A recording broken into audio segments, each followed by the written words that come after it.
Warning, spoilers ahead. For an autobiography?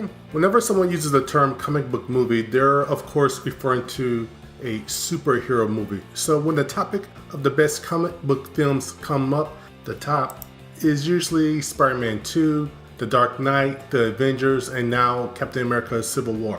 The thing is, most movies based on comic books, strips, or graphic novels and so on aren't about superheroes. There are films based on comics that people don't realize were. You can check my YouTube channel in the graphic descriptions playlist where I do an entire video about that. Well, anyway, I decided to review perhaps the best comic book film that's barely remembered now and was Oscar nominated as well as being a biopic. Sorta.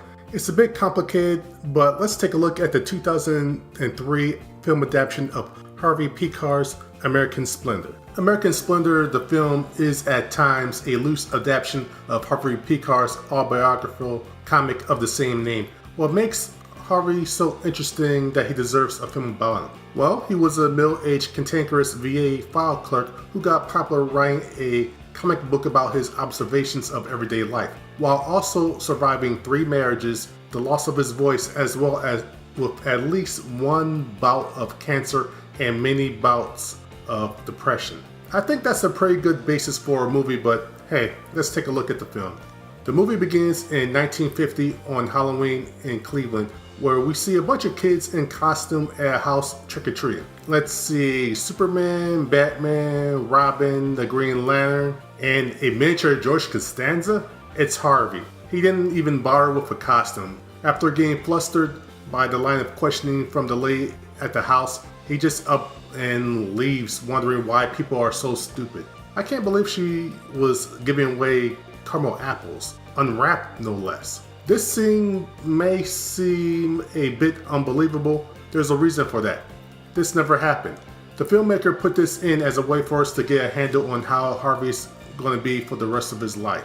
Frustrated, sad, angry, and disappointed at everything, everyone, including himself. This is just the beginning. In this film, we're going to see the real Harvey and people he knows talking to each other in the same scene. We'll also see the real Harvey talking with the movie Harvey within the same scene. It's also part documentary at times where the real Harvey is being interviewed as well as the real people the actors portray. There's also comic book panels used to transition from scene to scene, sometimes within the same scene. A great example would be the opening credits. The movie introduces us to adult Harvey via a comic strip. From there, the movie resembles a comic strip in that until the climax, there isn't a main story linking everything. It's more of a string of individual moments. When you think about it, that's how life is. So here are some great moments from the film. 1. Harvey literally loses his voice, and after seeing the doctor about it, he goes home to learn that his second wife is leaving him. Oh yeah, think of this movie also as a dark comedy. Me finding out that it wasn't Paul Giamatti narrating the beginning of the film and perhaps the entire thing, but was the real Harvey Pekar. Seeing Harvey's first meeting with Robert Crumb in 1962 at a yard sale, they were finally coming together over their love of comics and jazz. Him briefly describing his passions, such as when he started listening to jazz, also how he became a collector of things in general.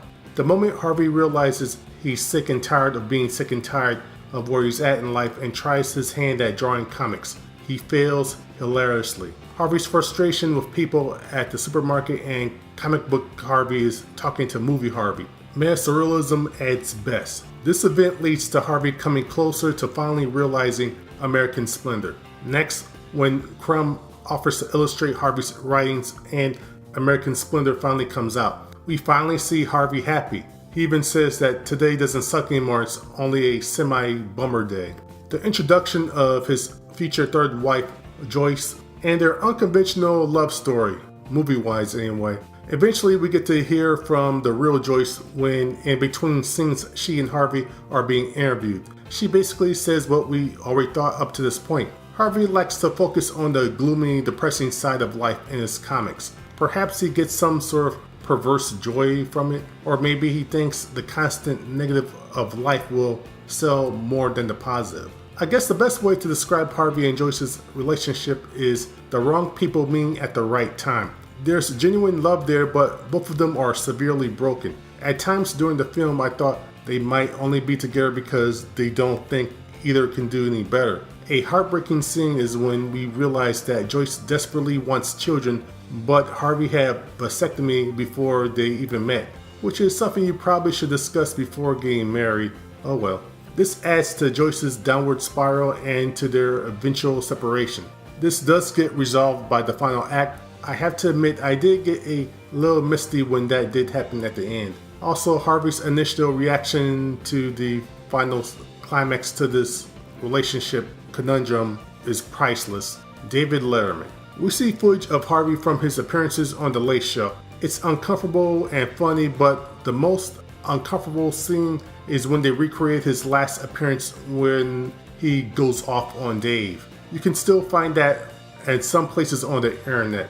A big deal of the discomfort comes from the obvious stand-in for Dave. I mean, he looked terrible. Also, what led to the breakdown was his separation with Joyce. Despite his issues with her, he did love her and he did really count on her. Our Cancer Year. There's a very brief adaptation of the graphic novel American Splendor, Our Cancer Year. It's within the last 20 minutes of the film. It was good, however, we only see briefly how Harvey and Joyce dealt with it. The film is only 111 minutes long, so events had to be cut. The thing is, the graphic novel of that story is 252 pages long. An entire film could be made just on that. This was further proved when there's a montage of scenes from the comic of the particular events that happened in the graphic novel.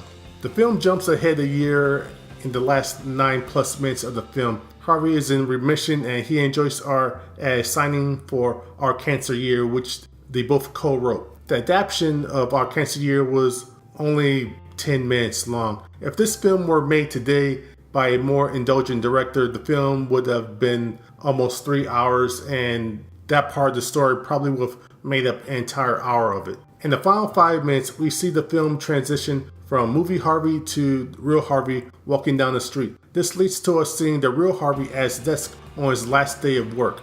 All the real people in his life surprise him with a retirement party. Was this party partly contrived by the filmmakers? I don't know, maybe. Thing is, these are the real people and this was his real last day of work. Funny how that coincided with the end of filming of the movie too. The movie ends with Harvey finally smiling and seems content and happy with his life. The last shot is of a copy of American Splendor, Our Movie Year. The acting is great all around. I'm sure if some people just see some clips of the movie, they'll feel that the acting is maybe too broad, but during the film we actually meet the real people and we see they're just as odd as the actors that portray them. This just goes to show that real life is usually stranger than fiction. I really love the music. It's a mixture of jazz and 1960s R&B. The music helped give a relaxing feel through the film.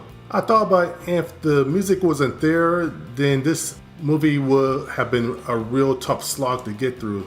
I obviously recommend this film. This is a great film. It's a great study of a person and how they see the world around them and how they deal with it. I know people will question about this being a comic book film, but I think it counts. We see enough moments of the comic adapted in the movie. With the story being told in an unconventional way, I think that welcomes more people to watching.